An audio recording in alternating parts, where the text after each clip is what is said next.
నేపాల్లో ఉద్రిక్తత కొనసాగుతోంది. దేశం విడిచి వెళ్లేందుకు నేపాల్ ప్రధాని ఓలీ ప్రయత్నిస్తున్నారు.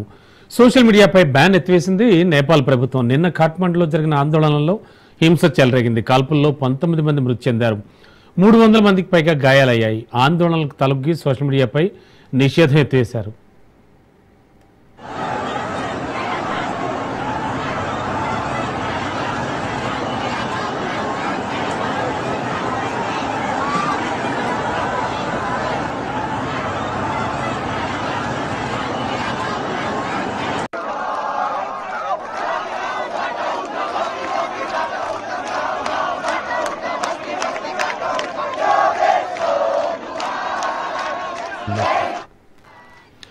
నేపాల్ ప్రభుత్వం కీలక నిర్ణయం తీసుకుంది. సోషల్ మీడియాపై బ్యాన్ ఎత్తివేసింది. అత్యవసర భేటీలో నేపాల్ ప్రధాని కేపీ ఓలీ మేరకు నిర్ణయం తీసుకున్నారు. నిబంధనలు పాటించలేదంటూ సోషల్ మీడియా యాప్స్ పై వారం క్రితం నిషేధం విధించింది నేపాల్ ప్రభుత్వం. దీనికి వ్యతిరేకంగా యువత ఆందోళన బాటపట్టింది. నిన్న ఖాట్మండులో జరిగిన ఆందోళనలో హింస చెలరేగింది. కాల్పుల్లో 19 మంది మృతి చెందారు.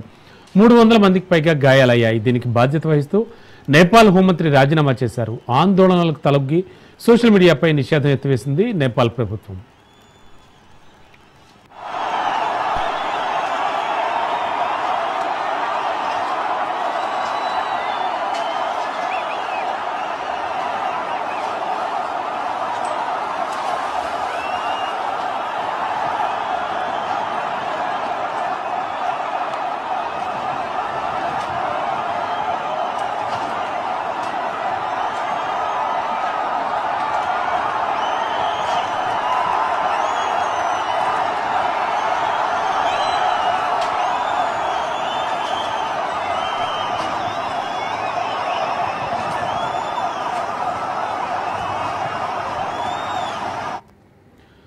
సోషల్ మీడియా వేదికలపై ప్రభుత్వం విధించిన నిషేధం నేపాల్ను రణరంగంగా మార్చింది. ప్రభుత్వ నిర్ణయాన్ని తీవ్రంగా వ్యతిరేకిస్తున్న యువత చేపట్టిన ఆందోళనలు హింసాత్మకంగా మారాయి.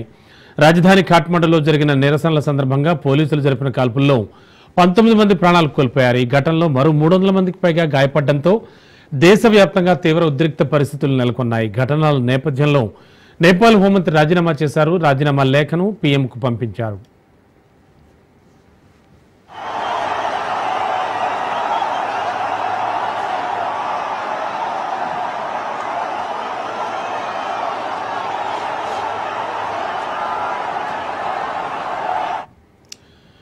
ఫేస్బుక్, యూట్యూబ్, ఎక్స్ సహా 26 సోషల్ మీడియా ప్లాట్ఫామ్లను నిషేధిస్తున్నట్లు నేపాల్ ప్రభుత్వం ఇటీవల ప్రకటించింది.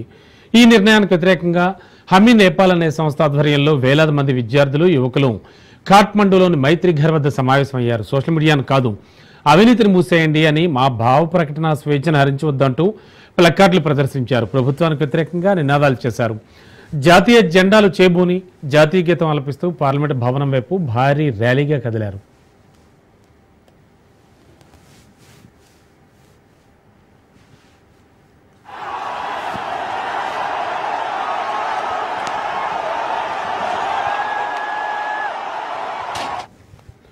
ఆందోళనకారులు పార్లమెంటు భవనాన్ని ముట్టడించేందుకు ప్రయత్నించడంతో పరిస్థితి ఉద్రిక్తంగా మారింది. బారికేడ్లను దాటుకుని లోపలికి చొచ్చుకెళ్లేందుకు యత్నించిన నిరసనకారులను అదుపు చేసేందుకు పోలీసులు మొదట టియర్ గ్యాస్, వాటర్ క్యానన్లు ప్రయోగించారు. అయినప్పటికీ ఆందోళనకారులు వెనక్కి తగ్గకపోవడంతో పోలీసులు కాల్పులు జరిపారు. ఈ ఘటనతో న్యూ బానేశ్వర్ ప్రాంతం దద్దరిల్లింది. కాల్పుల్లో గాయపడ్డ వారిని సమీపంలోని సివిల్ ఎవరెస్ట్ ఆసుపత్రికి తరలించారు. ఆసుపత్రిలో చికిత్స పొందుతూ 19 మంది మరణించినట్లు ధృవీకరించారు.